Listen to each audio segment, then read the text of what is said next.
Hi నమస్తే, నేను మీ రాజగోపాల్ రెడ్డి కార్వేటి.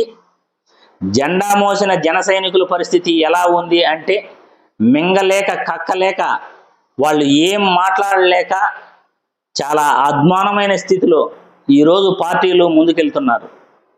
ఎందుకంటే తమ నాయకుడు ఎప్పుడు ఏం మాట్లాడతాడో తెలియదు.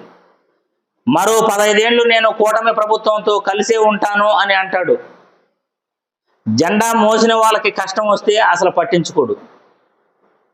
కూటమి ప్రభుత్వంతో చేయగలిపాడు. తాను ఒక మంత్రి పదవి, ఒక డిప్యూటీ సీఎం పదవి తీసుకున్నాడు. మరో 2 అగ్రవర్ణ కులాలకు మంత్రి పదవులు ఇప్పించుకున్నాడు. కందుల సురేష్కు, నాదెండ్ల మనోహర్కు. 2 కూడా అగ్రవర్ణ కులాలే.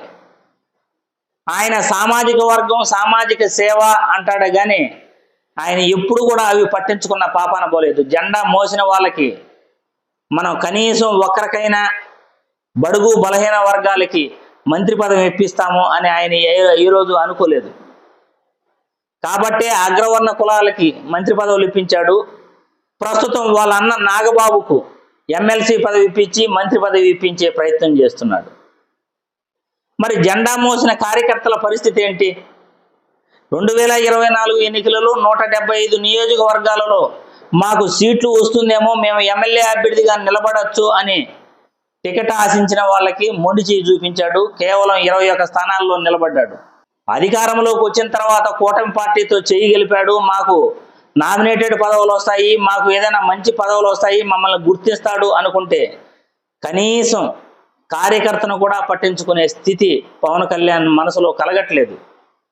అందులో భాగంగానే ఒక కార్యకర్త ఐపీఎస్ పవన్ కళ్యాణ్ సోల్జర్స్, మీకోసమే మేము పనిచేస్తాము, మీకోసమే మేము ఎన్నికల్లో ముందుకెళ్ళి మా ఓటు హక్కును వినియోగించుకుంటాము అని చెప్పిన ఒక సామాన్య కార్యకర్తకు, 10 ఏళ్ళు పార్టీ కోసం పనిచేసిన కార్యకర్తకు కనీసం ఒక చిన్న సమస్య వస్తే ఆయన పట్టించుకునే స్థితిలో లేడు.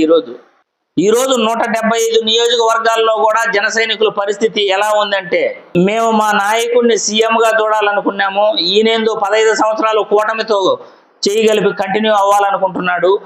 అంటే మేము సీఎంగా చూడాలనుకున్న మా నాయకుడు ఎప్పటికీ ఇదే పొజిషన్లో ఉంటాడా?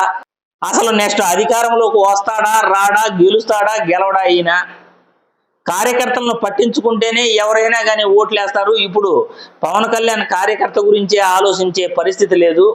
ఎంతసేపు చంద్రబాబు భజన తప్ప తనను నమ్ముకున్న కార్యకర్తకు, జెండా మోసిన జన సైనికులను పట్టించుకునే పరిస్థితి ఈరోజు పవన్ కళ్యాణ్కు ఉందా? మా పరిస్థితి ఏంటి అని జెండా మోసిన జన సైనికులు ఈరోజు వాపోతున్నారు. వాళ్ళు తీవ్ర మనోవేదనకు గురవుతున్నారు.